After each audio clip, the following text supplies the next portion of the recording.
Yesterday, what we looked into are the following points.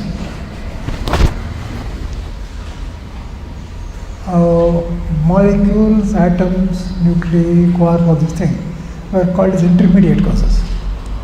What is an intermediate cause? That itself is a cause for this effect, but that is itself an effect for another cause. That is an intermediate cause. Now, these intermediate causes, they are not adequate to explain the world, because in order to understand the world, we came to molecules. To understand molecules, we went to the atoms. It is like this. Every time an intermediate cause Cn is expected to be understood by Cn plus 1, go inside like this. Now, till now we have not understood it. Therefore, there is one possibility.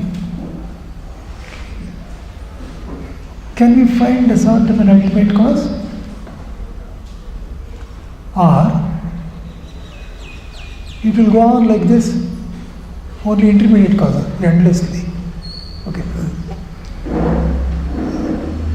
Suppose you say it's an infinite sequence, it is not proper, because evolution takes infinite time, and also the understanding of the world also is obtained only at the infinite time. These two things are not satisfactory. Therefore, you have to terminate. But you can't terminate in an intermediate cause. Therefore, if we stop with intermediate cause only, the world will never be known. Okay. Therefore, how to proceed for the ultimate cause? The following. See, here, in these intermediate causes, the fault has been a totally new thing. Okay. Totally new thing is what? We are understanding much less. Already we know something about the world, but when we go down, we know less, but we know something more of another direction. Some other direction, some strange world, we know a lot, but this world, we don't know at all. I think communicating. Therefore, this is not adequate. So, what is the basis? The basis is you have to start from what you already know and find out. Okay? Only then there will be continuity. See, we are not averse for surprises. They are good. But the nature of the world, we can't understand. Therefore, from what we know already by our experience, based on that we have to take. That is what Vedanta does. So what happens? Oh, 5 senses are there, and we have got some knowledge about the world. Okay. Therefore, this knowledge of each item is connecting both the world and also the observer. Therefore, we concentrate on this knowledge. Therefore, this knowledge is to be expanded. Am I explaining properly? This knowledge, which is already connecting the observer and the observer, this knowledge is to be expanded. It's not something that will cause me a surprise. Please don't think that the surprise is just give it up. Let us have surprises, but that is another knowledge. It is not the knowledge you know, as we see. Okay? So, how does it proceed? Means, this knowledge, there is already a connection. Therefore, when I concentrate at what I come to know is the following. Now, take anything that we perceive, anything. What happens is, we get two knowledges. What are they? One, that particular thing as it appears, and also to what genus it belongs. For instance, I know him, this particular person. But I also know he is a man. Okay. Everywhere it is so. I know the particular detail and also its genus. Similarly here, when I hear a sound, I know this particular sa, ri, ga, ma, pa, da, ni. At the same, I also know that it is coming from veena or the violin or whatever it is. Okay. Therefore, I have got two knowledges. So two knowledge means, then what is the situation here? I know the genus. The genus is the medium. The genus is the medium. It is carrying that particular information and passing it on to me. If I have to receive that information, this genus must also be within me. Have you understood now? You take for instance, we have looked into from the point of view of sound. Take the example of taste. Taste, we know it comes only after plants have come. Okay. Now see there is only water element. How can you know it? If you want to test it, it is saliva. Saliva is also water only. Okay. It dissolves here and then gets. So what does it mean? There is also water, here is also water. And the taste has connected the two. Therefore, that is why I am able to know the genus. Because I am also possessing the genus, I can recognize the genus. Okay? Therefore, in this way, we come to know that this body is made up of all the five elements. Okay? All the elements are here. And all the elements are there. And the same thing is spanning both the observer and the observer. Okay. Now, this is the extension of knowledge. Yesterday, after listening to all these things, there were quite a few questions, but some people at the end were asking something more. I don't know whether they have come or not. If you have got any questions, for some time we can discuss, then we will go forward. Okay? Very difficult understanding how space is source of sound. How to think about it? See, as a scientist, you know, radio waves are coming from space or not? All variables. Huh? All variables. No. All sound. But in general parlance, I would not identify electromagnetic wave with sound wave. No. See, electromagnetic field is different.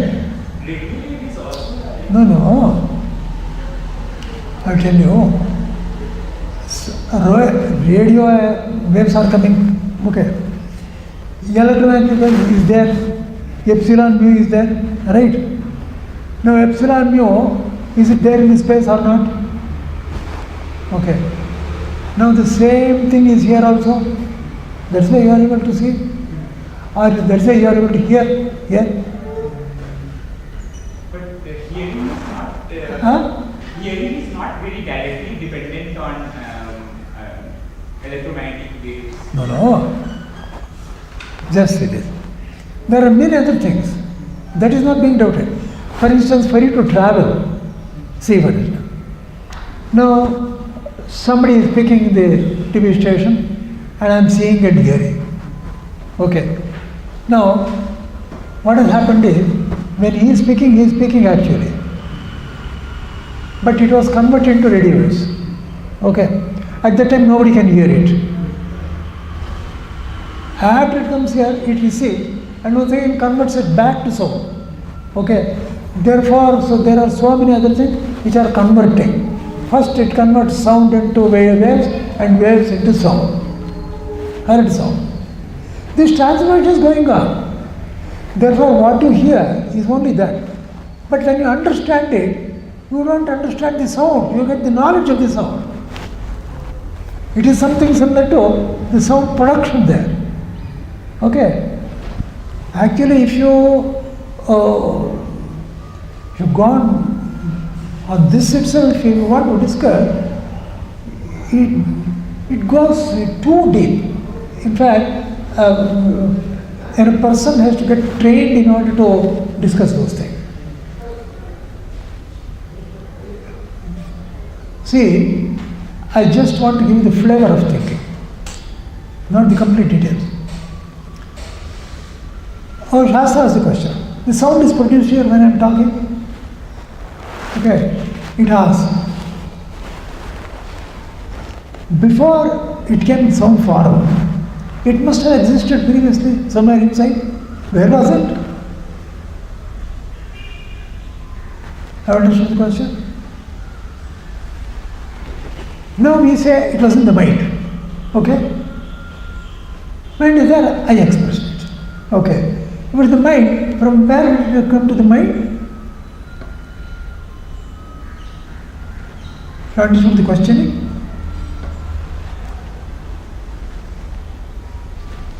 No, finally, where it goes? Where do all sounds emanate from?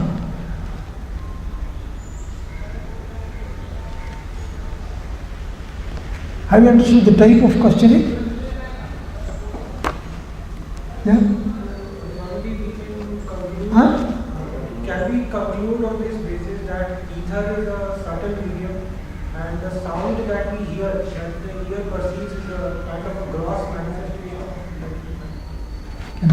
What he says. So, can we? Is it correct to assume that ether is some kind of a subtle medium, and then what we understand is a gross approximation of what is actually? You are right. Your medium means it is not like water or air or anything like that, but it is another some medium. See, mu and epsilon are properties. If there is a property, there must be some stuff. Property is called guna. The stuff of which this property is called guni. Okay, it must be there. Therefore, that is called space. That is called akasha. Just a hypothetical. Right now, if I see a star, I see only the light. Yeah. So, if there had been an option for us to get more information from it, maybe a sound from a star or anything else, it would have given us more information about it, right? And would we have learned more about it or? No. How can you demand? See, there is no medium there. If sound has to travel, it has to come. Now, such waves are also they are able to catch. Finally, in NASA, they got this Onkar. Okay. Now, it needs so much equipment. The same questions are asked here. What is the equipment that is producing it? Okay. You will be surprised. Finally, the human body, the source of all sound, is the last part of the vertebra or what is spinal cord. This is arrived by logic. What I see is the method of questioning is very deep. The same type of questioning in science, there is no doubt about that. But science being extrovert, it asks only in limited way. But Vedanta asks it more deeply all over. That is the difference. Same, there is no difference in thinking process. It's the same thing. Okay. So now, can you go ahead? Now see.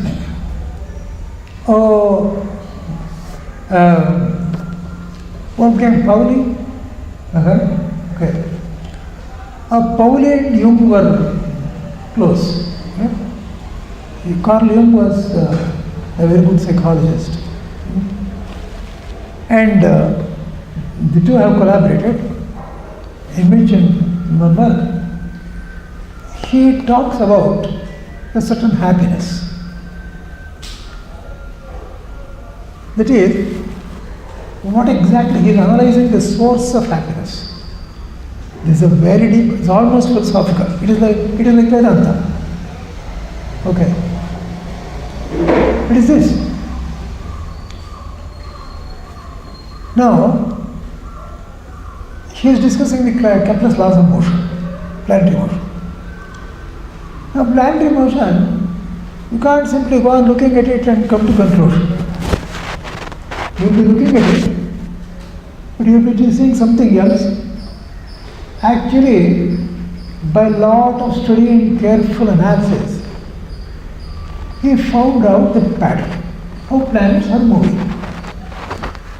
Okay. Now they use mathematics also for that. Okay. Finally, what happens is, what he is doing only is mental work. He is sitting in the room. Finally, this is excellent. I think it fits in. The whole thing fits in. Now let me see. Let me calculate. When will this eclipse happen? According to this calculation, he makes it. When he makes it, once it's exactly correct, next time he measures it correctly. Therefore, he gets tremendous happiness. What is this happiness? What is the nature of this happiness? That's what Pauli discusses. What study is this? See, there's a pattern outside. Then he realizes that pattern is also within him.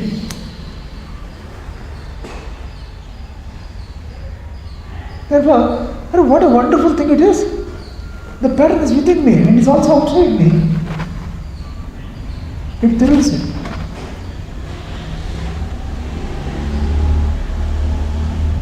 Did you follow me? That was the police exclusion principle. Okay. Now, there are just spin. Spin is something like a top, but only in discrete two directions. It's only an analogy. That's all. Now, it's only his thinking in the mind. And he actually makes the calculation and he applies it, it is coming out correctly. Therefore, there's the same pattern outside and also inside. Therefore, this observer is a very peculiar creature. The same thing is there. So, see what he says. He says the following. Pauli expresses it like this. The process of understanding nature, that is section 27 end. The process of understanding nature, as well as the happiness the man feels in understanding, that is, in the conscious realization of the new knowledge, seems thus to be based on a correspondence, a matching of the inner images pre-existent in the psyche with the external objects and their behavior. Interpretation of nature and psyche. Okay? Now why I am quoting this is for the following reason. Now, the person is told, all the five elements which are outside, they are also inside me also. And that is why it is being communicated. Something remarkable. Okay? Therefore, this sort of connecting the observer and the observer has been in the thoughts of top scientists. Don't think it is something very esoteric and guessing or something like that. This process of thinking is there among scientists also. Okay?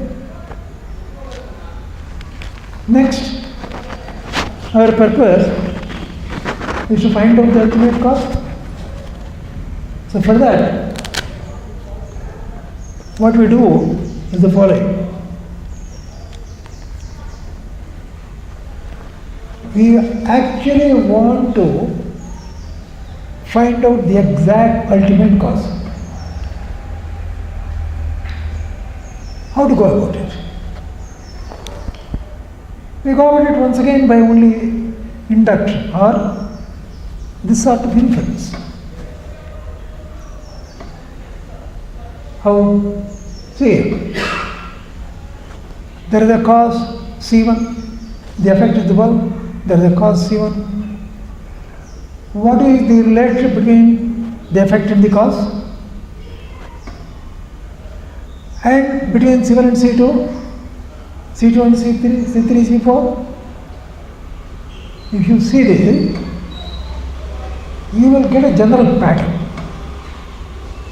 The pattern is, wherever there is a cause and effect, where this relationship will be common. Whether it is a classical system or a quantum system, or whether you are going from classical to quantum, whatever it may be. This relationship is a cause-effect relation. This is a universal law that Vedanta pitches on.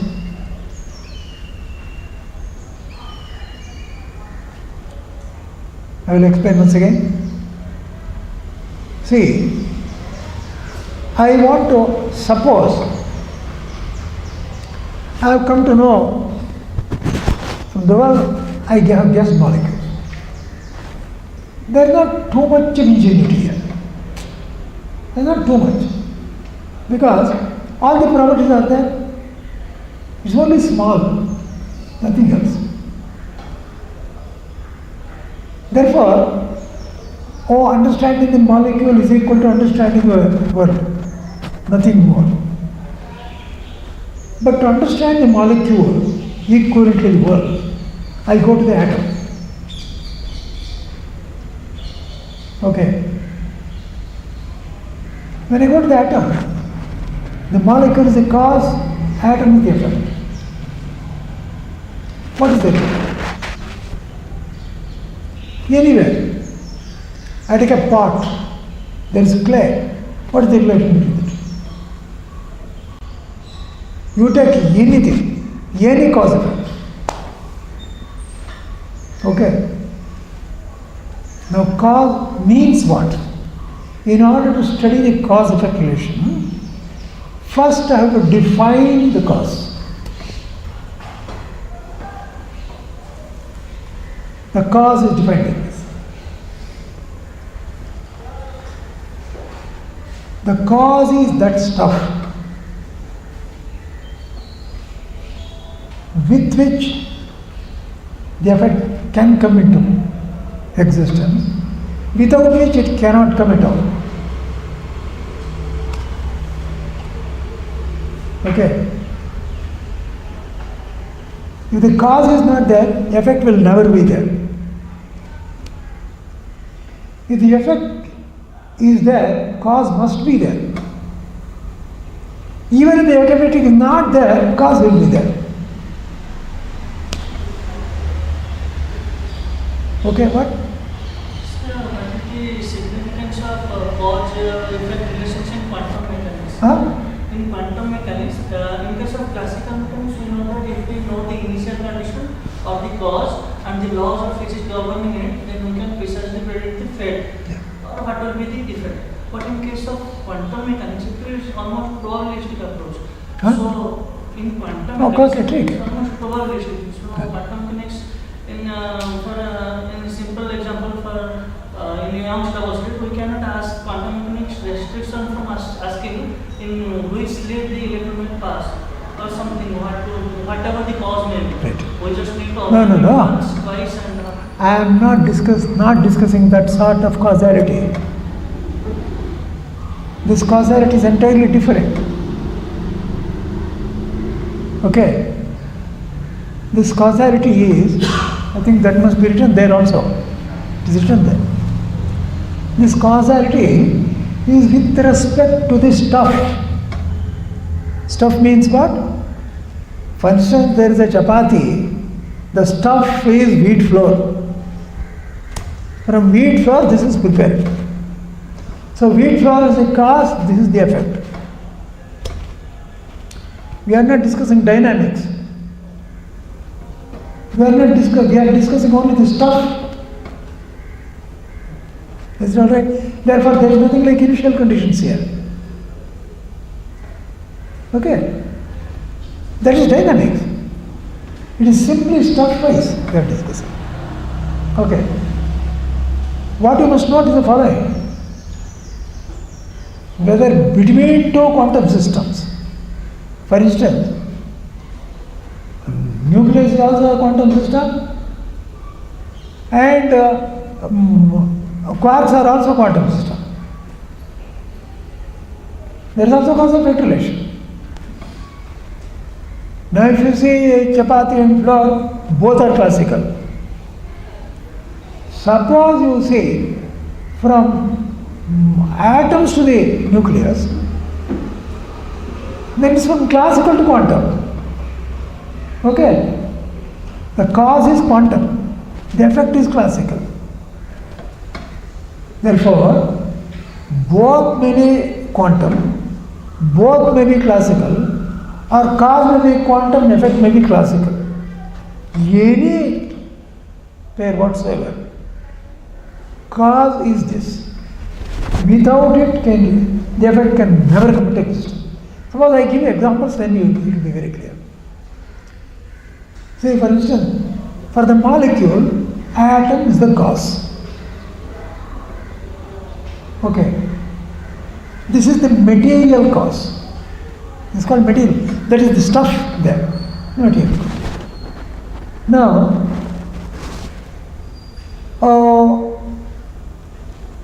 the scientist arranges the atoms to form a certain molecule. The scientist is called an efficient cause. Okay. Then he has a certain apparatus to produce a molecule from the atoms. That apparatus is called instrumental cause. Upadana karana, nimitta karana, sahakari karana. But now we are through considering only upadana karana.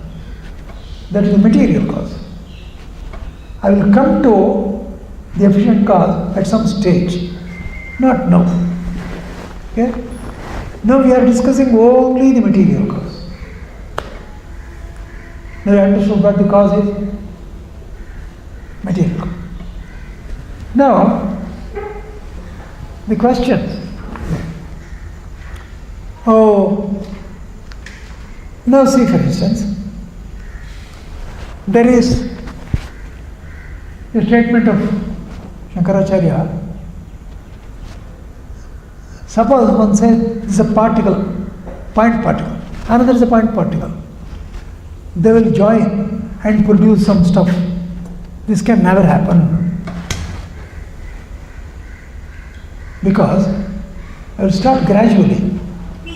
This is 0 dimension, that is 0 dimension. When they come together, that is also 0 dimension. Nothing will happen. Therefore, an extension is absolutely necessary. In the case of atoms, what is the extension which will cause the molecule? If you say it is valence bond. Are you following me? So hydrogen has a valence bond, oxygen has a valence bond. Through the valence bond, you get an extension. The two can interact to form the molecule. Have you understood? Therefore, now the valence bonds of atoms, which play a crucial role in the production of the molecule, are their integral parts. This is very important. Remember, valence bond are an integral part of the atoms. Integral part. Don't treat them as separately. Shastra tells very strongly about this. Okay? That is, it is a property, it is the inherent property of the atom. You should never separate it. Next. Vedanta shows that the five elements, which are the constituents of the universe, connect the observer and the observers. Further, it extends this holistic procedure and shows that all the forms of the whole universe, including the observers, are the effects of one ultimate cause. Since this approach is holistic, this analysis can of course be done, including sequence of intermediate cause of science. We expect that this presentation would be richer. Therefore, now here afterwards what I consider is the following. I will go on giving the features of cause-effect relations. If you go on noticing them, you will get terrible surprises as you go on applying it. On the face of it looks so simple, but actually it is very rich in content. See? Anything that is produced is an effect. It's a definition. For example, a molecule is an effect since it is produced. And after some time also disappears. Further, the knowledge of the molecule is also an effect since it is also produced in the mind. But the knowledge of the molecule is not inert like the molecule. See? See the atom? Molecule is produced. Anything that is produced is an effect. Okay. What I want to say is, you look at the conclusion here. That is also an effect.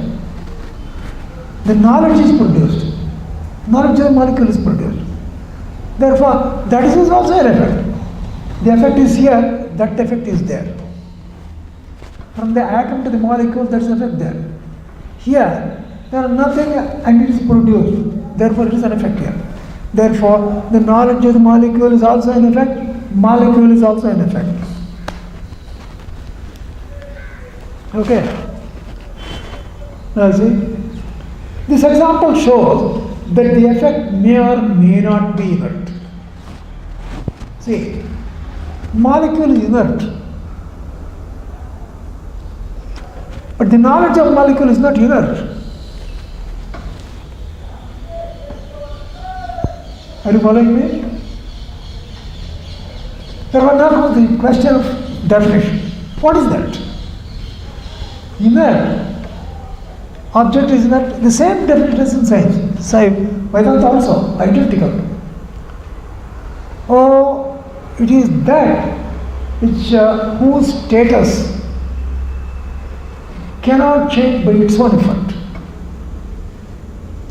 Inert body is one whose status cannot be changed by its own effort. That is that. Okay. Now, as a sort of free will, it comes. Okay. Therefore, this is not inert. But atom does not become effect by itself like that. It has to come, somebody has to push it. Somebody has to arrange it, otherwise it doesn't come. Therefore, molecule is inert, but the knowledge of the molecule is not inert. Both are effects. Therefore, remember this statement? Any effect which is produced could be inert, need not be inert. So effects are of two types. They could be inert, they need not be inert. Therefore, Inertia is not something that is produced. Inertia is not something that is produced, but inertia appears in an effect when it is produced.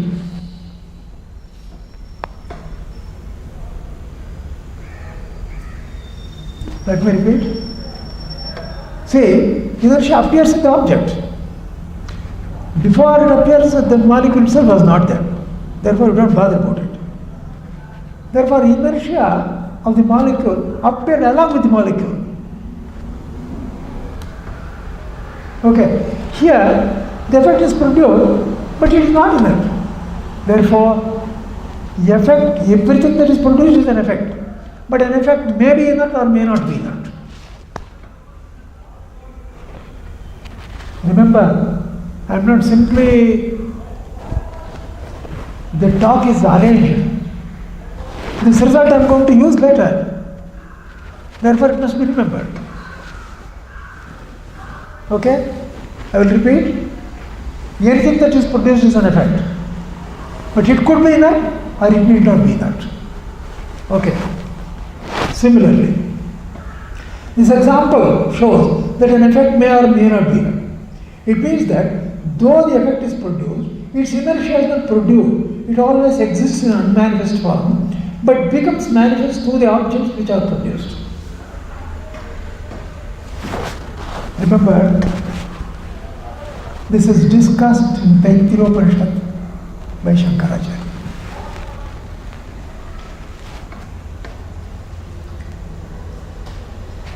Are you following me? I think it is quite scientific.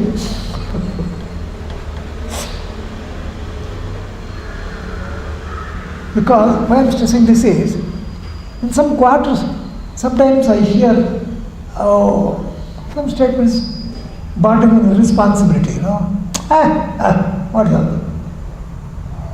People talk like this, I have seen. Okay. I just want to here and there remind you that it is not so. Okay. Next scene. Similarly, take another example. Both the stone and the ether are effects. Since both are produced, by inference, it is concluded that ether is an effect, since its components are changing like the central objects which are effects. Ether is an effect, stone is also an effect.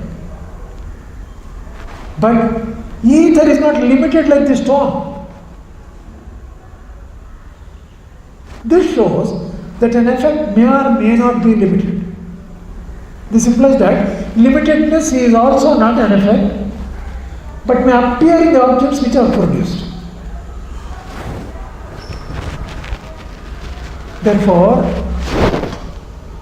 in all appearances, whatever we see, there are three features. What are the three features? Inertia, okay? Change, produce means effect means change. Inertia and limitedness. Remember these three? In every effect, we see three features. Change, inertia and limitedness.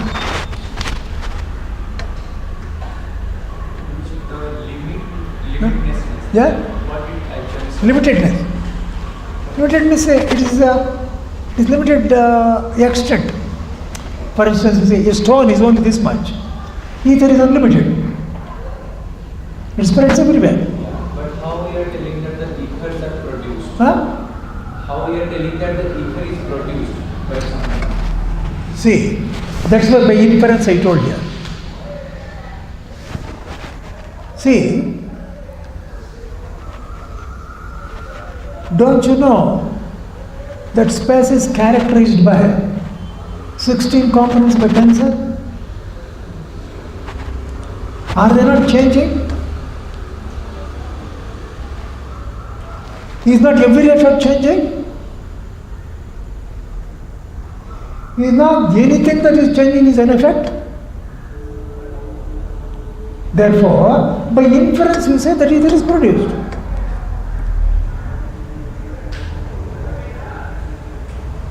I mean, it's a very strict scientific statement. Einstein has told clearly, it is 16 complete changing tensor.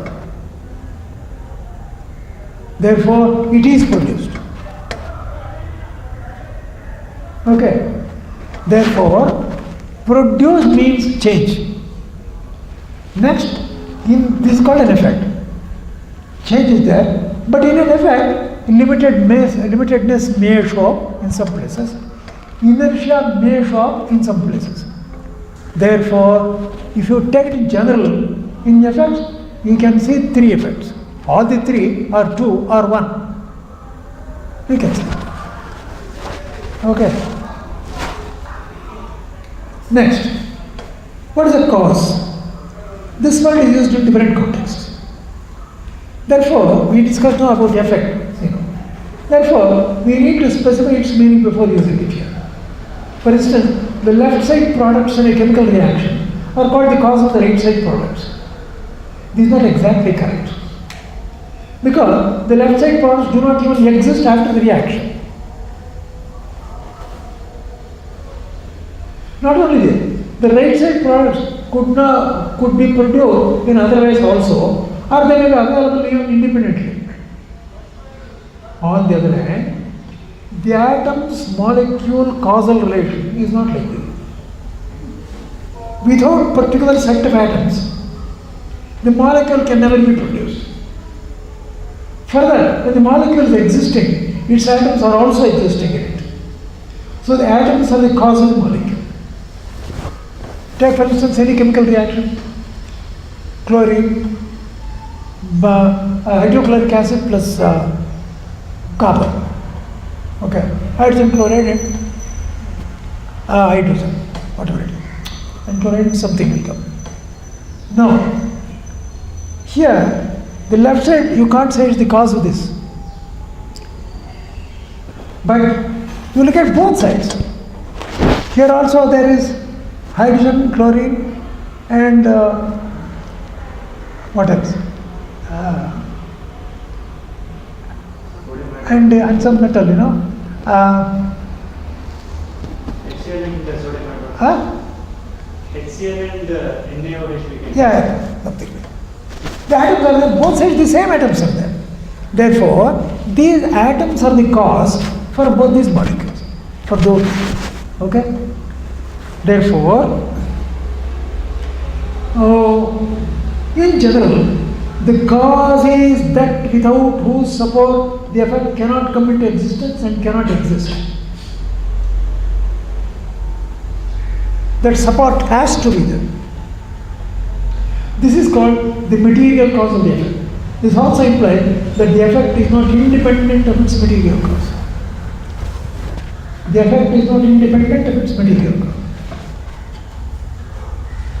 Now see. Next. The molecule is produced from atoms. However, the molecule is not another object different from the atoms. Don't call it as another object. That is, the atoms themselves appear in a certain posture as a molecule.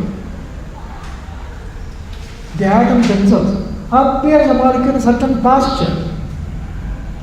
It is only a different name for a certain arrangement of the atoms. Another arrangement of the same atoms is another molecule. Isomers are examples for this. Clear? Therefore, the effect is only an appearance of the cause and not an object different from it.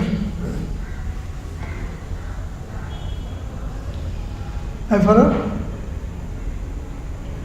The effect is only an appearance of the cause. It's not a different object. The properties are different.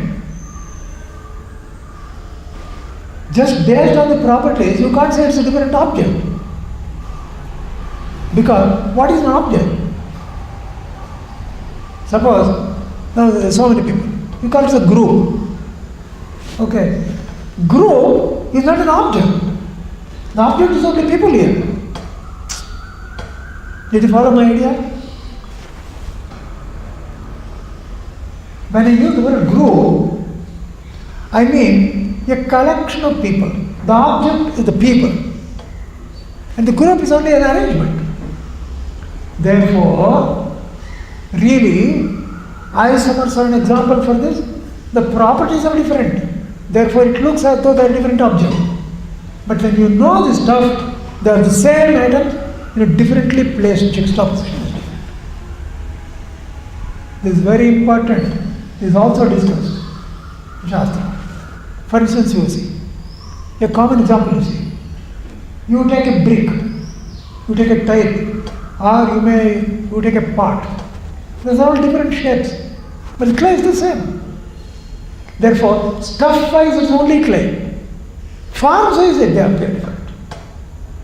Therefore, when you are talking of what exactly is the nature of this body, when you say, what exactly is the nature of this pot, you will say, clay. So here, what exactly is the nature of this isomer? One set of atoms. Another isomer, the same thing. What is the nature of this? Once again, you show the same atoms. Comment myself clear? Therefore, different effects will cause will have different property with technical or general advantage. But knowledge-wise, they are only different appearances of the same cause. Yes? Yes. Yes? In science, when the chemical properties are changed, we behave it as like a different object. Like no, see, just as we were talking of vacuum, you call it a different object. right. From tomorrow, give it up, I am not telling like that. But what exactly is this stuff? I ask you. If I get to 3 isomers or 4 isomers are there, don't you follow the same set of atoms? Then suppose I cross question you. In what sense do you decide it is a different object? I look at the properties. I say, do say that.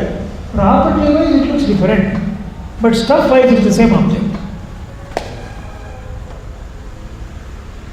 Is that clear?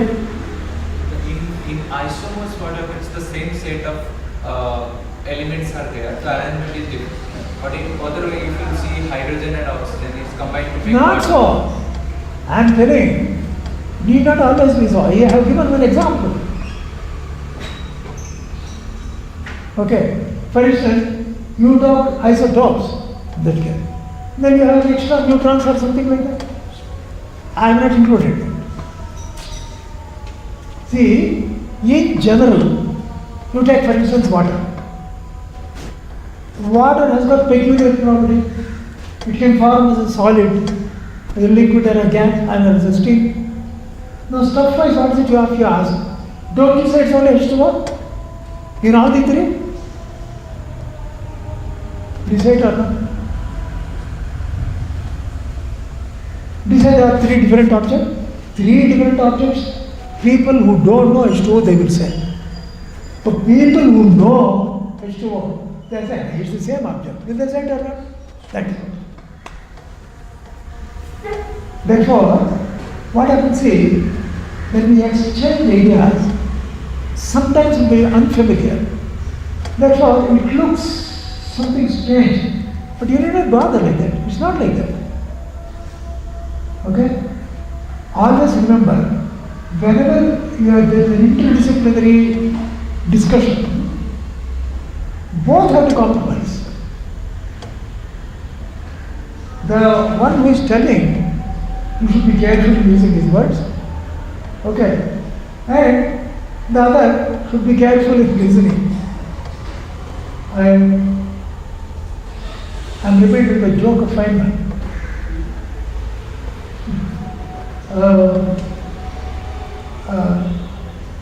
His PhD students was there. He was very, very brilliant, that fellow. He making statements like this, one another, and in between, he made a wrong statement. including that. It was angry.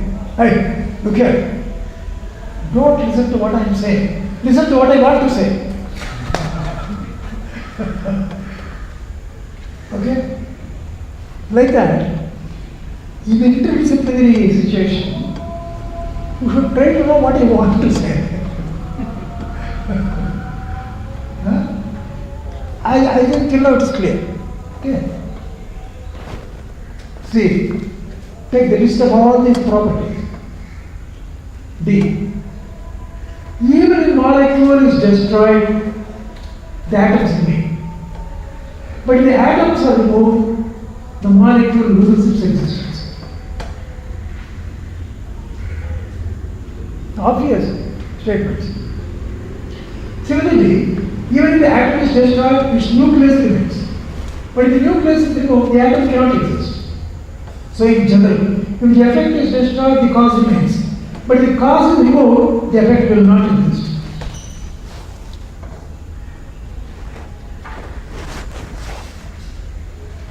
See what I am anticipating, I will tell you. Be careful. Take this sentence. Are you totally convinced or not? Or are you convinced? Is there any debating point there? No. No. What?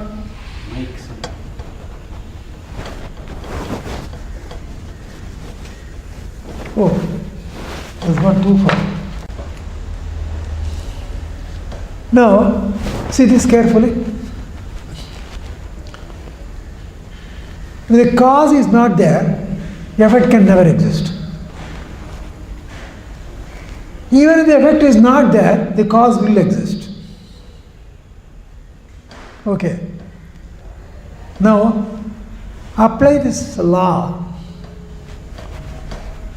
to our situation. The world is an effect, we all know. The world will never exist when the molecules are not there. But even in the absence of the world, molecules will exist. Extended. Molecules are also effects. If they are because they are existing, atom must be there. But atoms will be there even in its absence. Therefore, atoms came first and afterwards molecule, and then the world. Okay, go on extending it. Before the first effect came into existence, what was there? Is it not a relevant question? Do you agree or not? Have you asked this question? Are we not observing that all these things, world is getting lost, molecules get lost, atoms get lost, nuclei get lost. We don't know whether quarks will get lost or not. They will also get lost if they are produced. Therefore, spontaneous question is, what exists when all the effects are lost? That is ultimate cause. Something has to exist.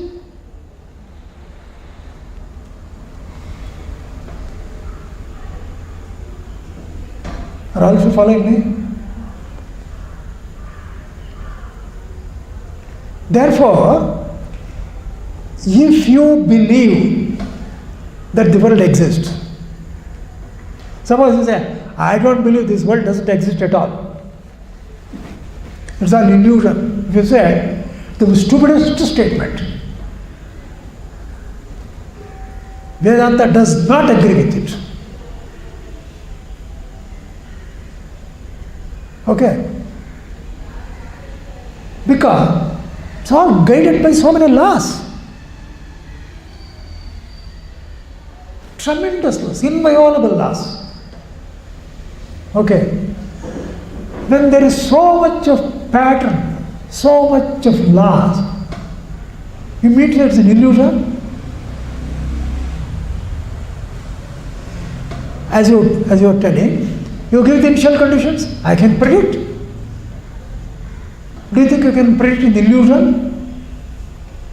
For instance, can you predict that you will get tomorrow such and such a dream? Given the initial conditions, I am going to get such and such a dream. Can you say that? Dream is simply imagination. It is an illusion. Therefore, an illusion does not have laws. An illusion does not follow initial conditions, final conditions and all that. It is just simply imagination. But world is not that.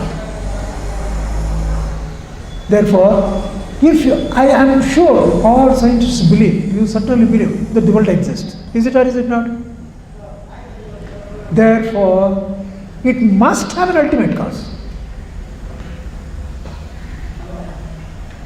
What sort of an ultimate cause? A cause which is not an effect.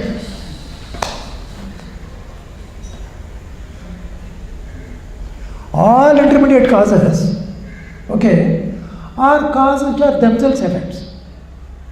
Suppose you say, by induction you say till the end, infinity, it's only like that. Then the existence of the world will never be achieved.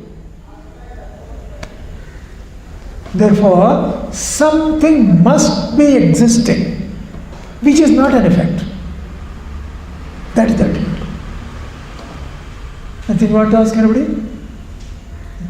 Even illusion will have a cause. Huh? Can we say that even illusion will have a cause? Illusion will have? Will have a cause. A cause. Yeah, there could be a cause for an illusion also. Certainly not, except stupidity. An illusion, the cause is stupidity.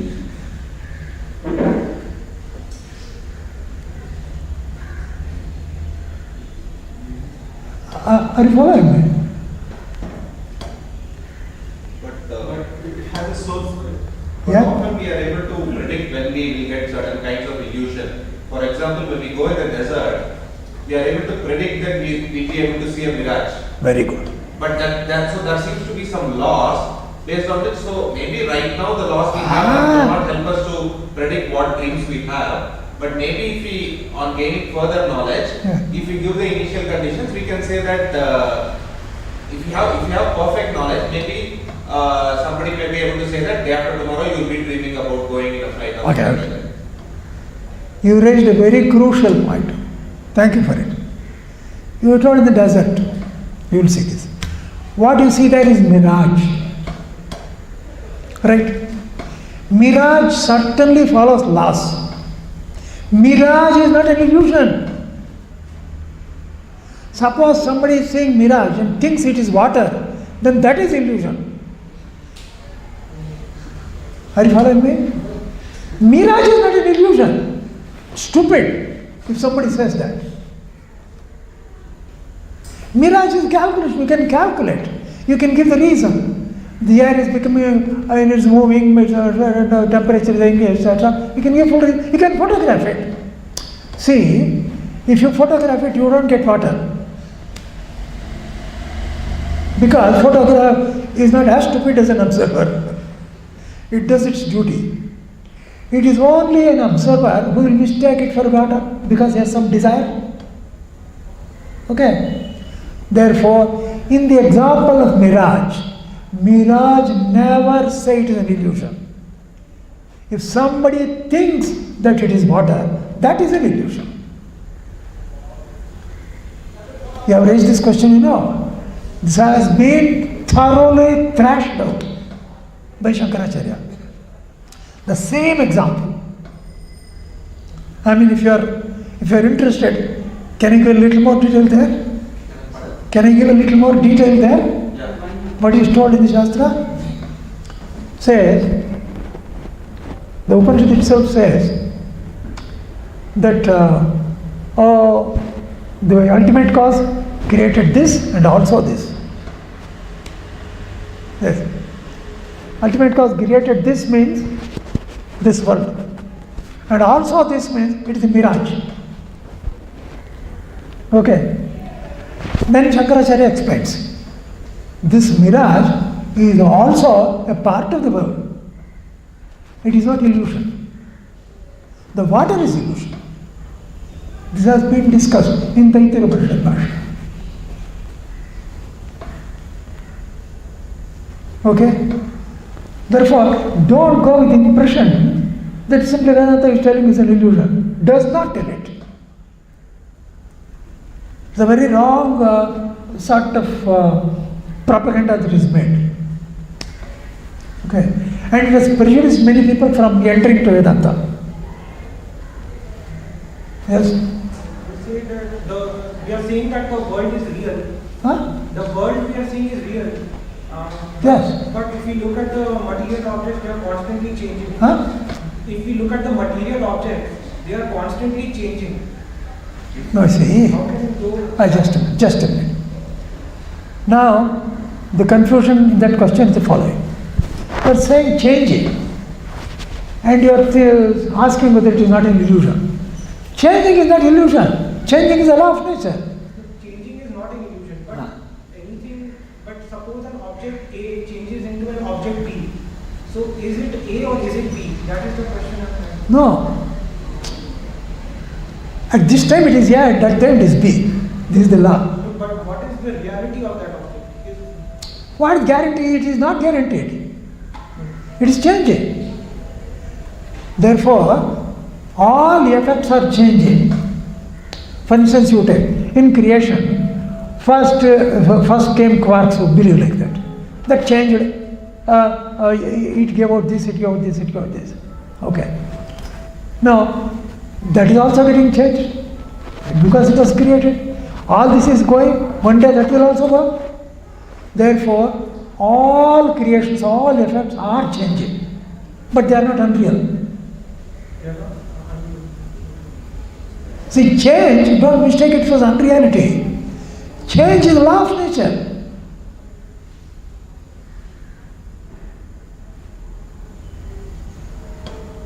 Have I made myself clear? So when Shankaracharya says Jagan Mithya, No. I flatly say no. He has never told it. He has told the opposite of it. Okay.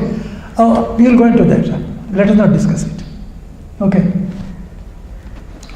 What he calls as illusion, I will discuss it later on.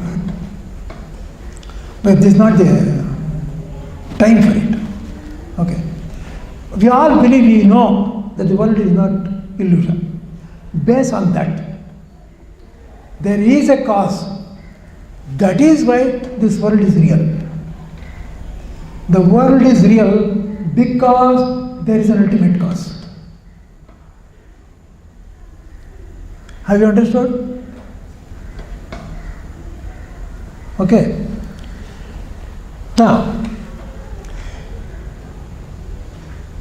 this means that the effect is not different from the cause, but the cause is different from the effect. See this? This is a very, very important law. Very important law. Remember this, because throughout it is going to be used. It is universal law.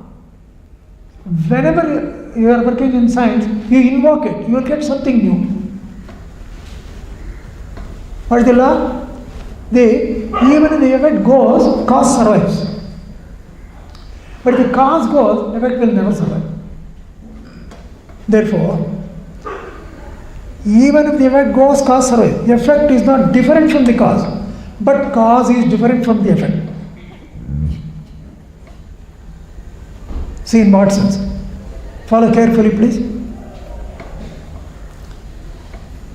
Effect is only an appearance. Have you followed? Appearance means what? Cause itself is appearing in a certain fashion. Cause itself is standing in a certain posture. That is an effect. This is the law everywhere. Hydrogen atom, oxygen atom. If the juxtaposition is standing in a way, it is called water. Other this stuff is only hydrogen and oxygen. Okay. If there are two hydrogen, two atoms, then it is called hydrogen peroxide. Another thing. It is different. Okay. But that is only hydrogen peroxide is an appearance. The stuff is this. Is it clear? Therefore, whenever I see the effect, and if I insist on knowing what exactly is its intended nature, then I will show the cause. Therefore, the inherent nature of the effect is the cause. Cause does not change. The effect changes. Cause, the effect is not different from it. So, the effect is not different from it, we actually see. But the cause is different from the effect. We know only when an effect is destroyed. And effect is destroyed. Therefore, this is a remarkable relation.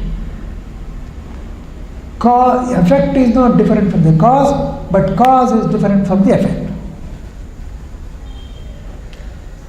This is the famous effect-cause non-difference relation. This is the breadth of Vedanta. This is the breadth of Vedanta.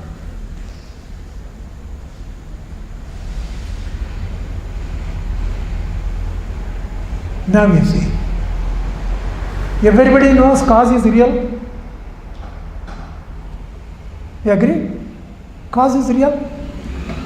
No, the effect is nothing but an appearance of cause. So therefore it is cause itself. How can it be unreal?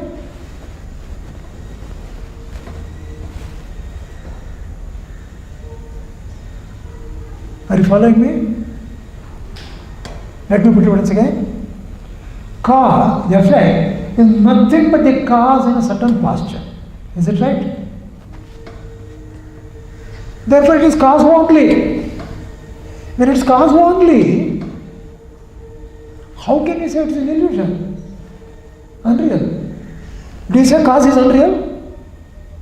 If the cause changes the past, then it becomes unreal, is it? Suppose somebody is standing like this. He is real. If he stands out like this, he is unreal, is it?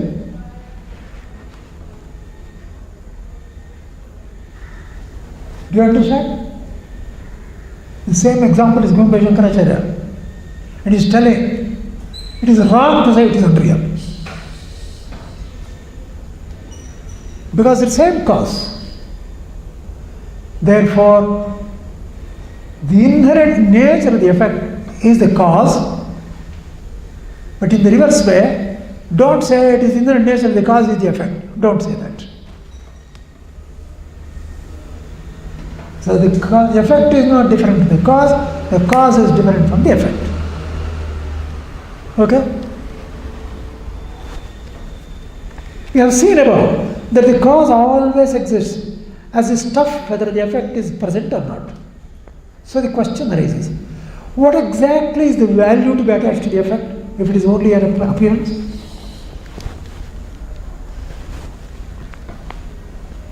See this question?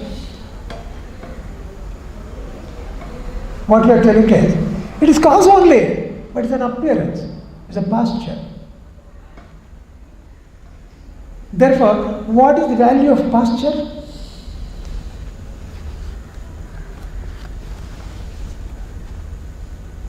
See, consider an isomer. There are isomers. Now, stuff-wise, it's all the same set of atoms.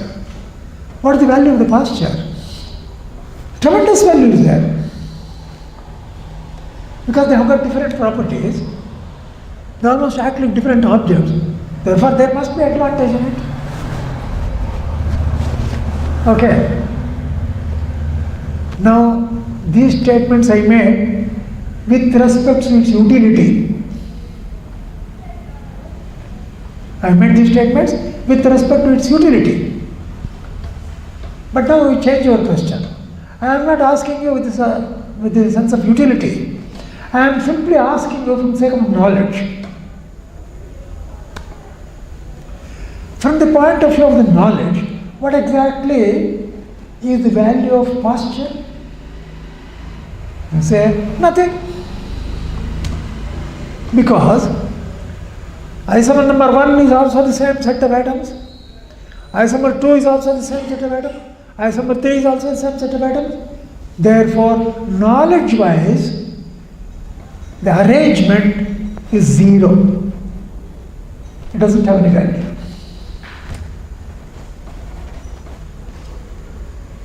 Have a conveyed my idea?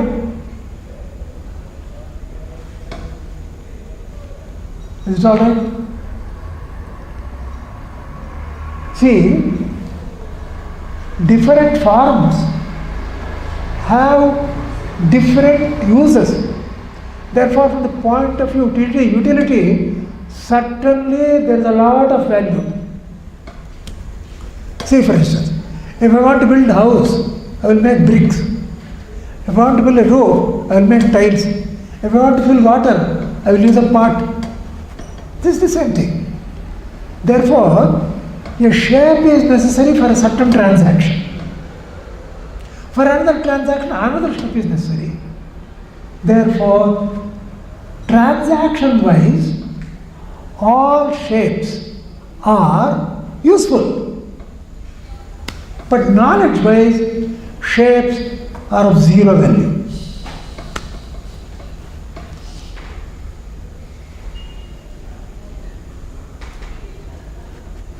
I have explained this idea. Will you all of you please remember this? Sometimes people mistake this for unreality. Don't do that. It's not correct. Knowledge-wise, its role is 0. I'm sorry, I'll make a small correction. There is a very subtle difference. Knowledge-wise, shape doesn't play any role.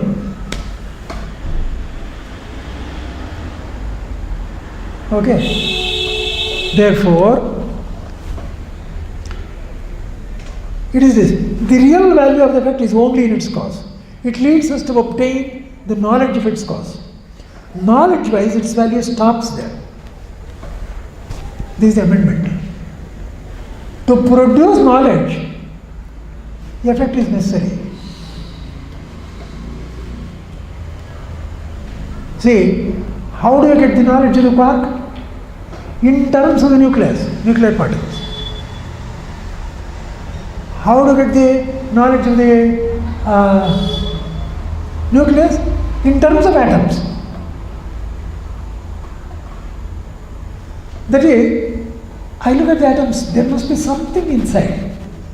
Therefore, I search for it.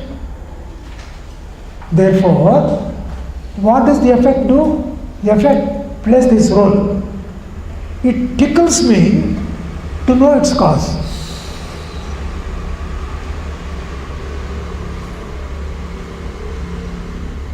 The effect actually prods me, it inspires me to know the cause. It is useful there. But after having known it, there is no use.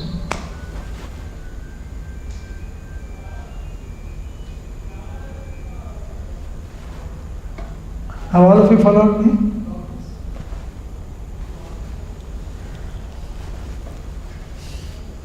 Not even stops here. However, it has technological advantages. On the other hand, if the effect was viewed as independent of the cause, it has no value at all, and it is useless because it cannot even come into existence without its cause. See here.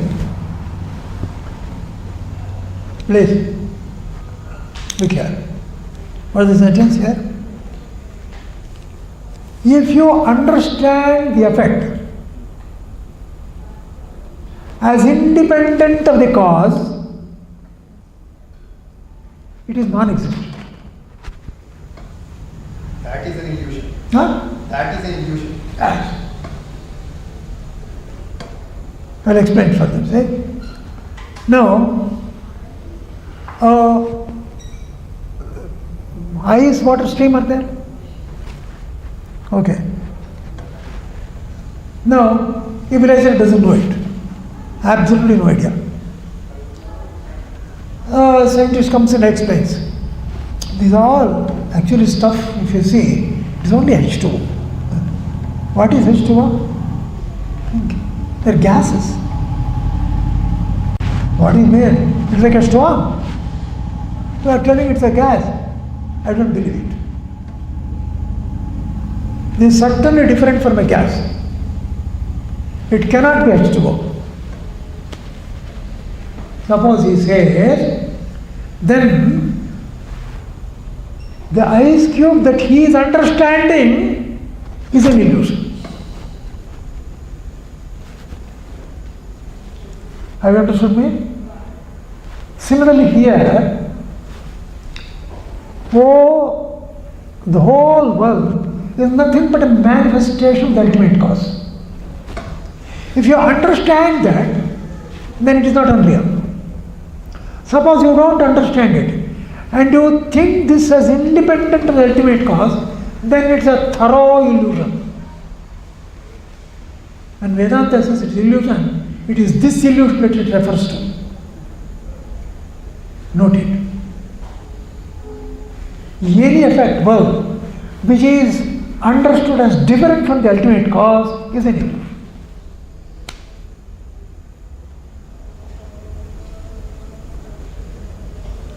Okay?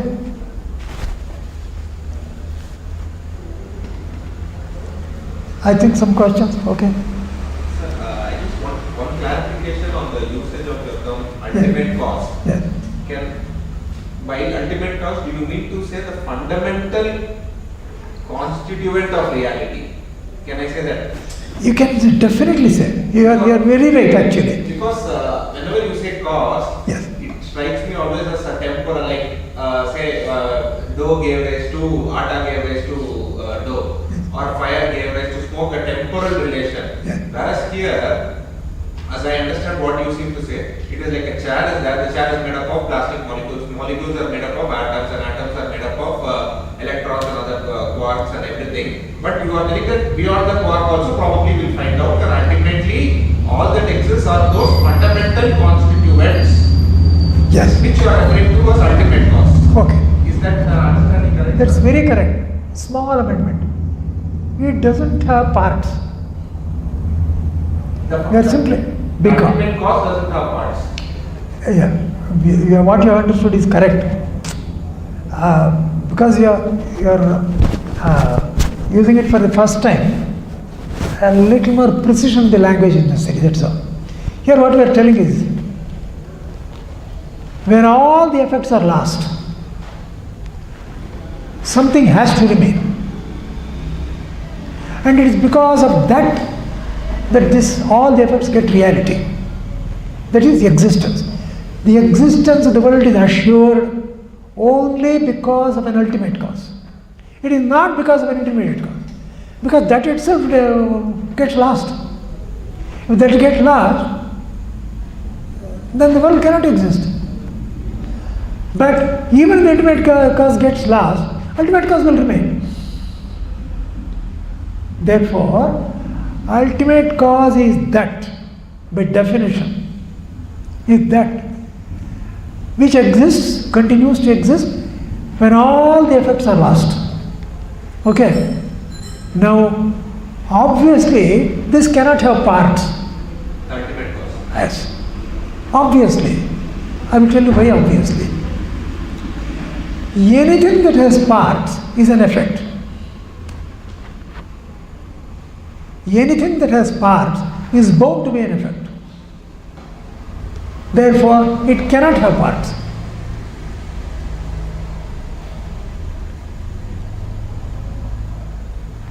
That is, see, all your existing knowledge you are extending. Sort of induction. Nowhere you have seen in your experience anything with parts being eternal.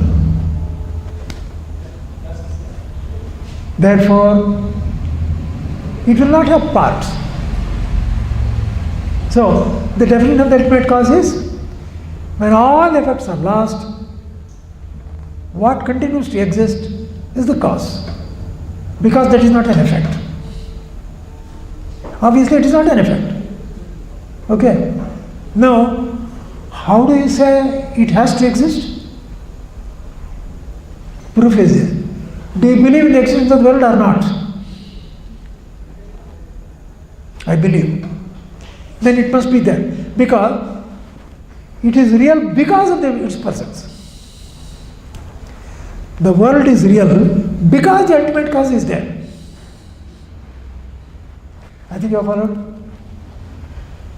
Then is this ultimate cause? No? Is this ultimate cause called God by Vedanta? I'll come to that. I'll come to that. I mean, And also you say it doesn't have a part. Very good. Very When it good. doesn't have I a mean, part, it is only you an are- idea. Your sentence is perfectly right. But before research workers, I want to talk only godless Vedanta I am telling you. I am calling it research. If we come to the conclusion or if we believe that there is an ultimate cause, then all of what is told is something called as God. You are right, Ma. And I am also not- the way Vedanta says Anadi, Ananta, True. all those things. Yes. And this What you cause are must be saying, Anadi, Ananta. I am not denying what you are telling. I am agreeing 100% with you. But I am not using those words. Okay? It is the ultimate cause. Because what is the ultimate cause? Something has to remain. If that is also an effect, then it means the world is not existing at all. Something like, if the building is existing, there is a foundation stone. There must be. Without a foundation stone, you can't have a multi-story building. It cannot also be shaky. See, that itself is shaking like this. You can't have stand a building. Therefore, stop here. If you have a small question, you can ask. Yes? So the question about the application of this Vedanta. We are interested in Vedanta and science. Yeah. Basically in science there are different fields like physics, chemistry or all the fields, whatever. Yeah. There are two kinds of research going on. One is to find the cause, ultimate cause, whatever, like why it is happening. Another is the assimilation of this thing to find some effects Very good. from these words. Yeah. Cause and effect Yeah. in every field. So does our Vedanta only focus on the cause No, or it has some insight in the effect also? I will tell you. Because this line here it tells that the knowledge wise the True. effect is only True. from that. See, I think all of you have heard this question. See carefully. The scriptures have two parts. Okay. One, practical things. Another is pure knowledge. Okay. Now this pure knowledge thing makes use of lots of things in practical world. Okay. It makes very deep comments on that. Therefore, making use of those concepts, you can do tremendous research. That's the reason why I am so keen on describing it to you. In fact, if you see some of the mysteries in Ayurveda, because of political propaganda, political say laws, LOS laws, it went to the background. But once again it is coming back. You see how much of research is there. Fantastic research is there. That is how you should mix. What are the properties? So if you know the properties, you can definitely do this. Therefore, all these laws of nature, if you understand clearly, it will help you a lot in doing some new discoveries. In fact, as far as this audience is concerned, my attention is on that.